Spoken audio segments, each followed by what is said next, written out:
নমস্কার সবাইকে, কবিতার রান্নাঘরে। আজকে আমি আপনাদের করে দেখাচ্ছি চাল কুমড়ো দিয়ে নতুন ধরনের একটা রেসিপি।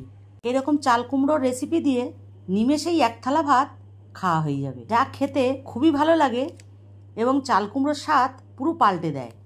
চলুন তাহলে দেখে নিন রেসিপিটি। প্রথমে আমি এখানে চাল কুমড়োর খোসা ছাড়িয়ে গোল গোল করে কেটে নিচ্ছি। বেশি মোটা করে কাটবেন না, একটু পাতলা করে কাটবেন, আর কচি চাল কুমড়ো হলে আরও ভালো। এরপর কেটে নেওয়া চাল কুমড়োতে লবণ দিচ্ছি আর 1 চামচ চিনি দিচ্ছি, হলুদ গুঁড়ো দিচ্ছি আর একটু সর্ষের তেল দিচ্ছি। দিয়ে এটা আমি ভালো করে মেখে নেব। এরপর কাঁটা চামচের সাহায্যে প্রতিটা গায়ে একটু ছিদ্র করে নেব, যাতে মশলাটা ভেতরে ঢোকে। এটা ছিদ্র করে 5 মিনিটের মতন রেখে দেবো। 5 মিনিট পরে এটা আমি ভেজে নেব। এটা এপিট ওপিট করে লাল করে ভেজে নেবেন, ঠিক অনেকটা বেগুন ভাজার মতন। এটা ভাজা হয়ে গেছে, এরপর আমি তুলে নিচ্ছি। এইভাবে সবগুলি ভেজে নেব।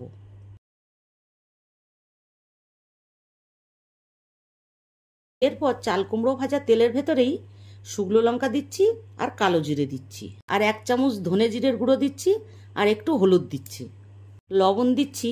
এটা আমি নেড়ে চেড়ে জল ঢেলে দেবো।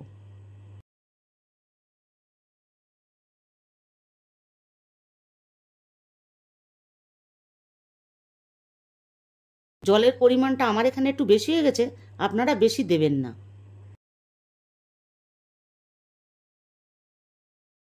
আর কয়েকটা গোটা কাঁচা লঙ্কা দিচ্ছি। জল দিয়ে ভালো করে মিশিয়ে নিয়ে আমি ভেজে রাখা চাল কুমড়োগুলো দিয়ে দিচ্ছি। এটা চাপা দিয়ে দেবো 5 মিনিটের মতন। এটা হাই ফ্লেমে ফুটবে।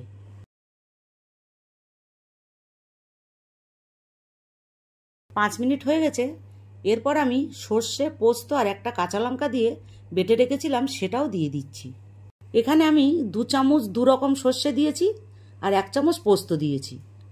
সর্ষে দিয়ে এটা 1 মিনিটের মতন হাই ফ্লেমে ফুটবে।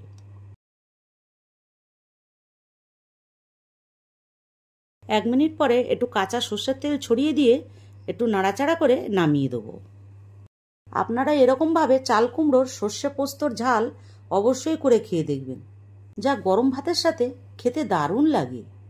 রেসিপিটি ভালো লাগলে লাইক, শেয়ার, কমেন্ট করবেন এবং নতুন নতুন রেসিপি দেখতে পাওয়ার জন্যে অবশ্যই আমার চ্যানেলটিকে সাবস্ক্রাইব করবেন।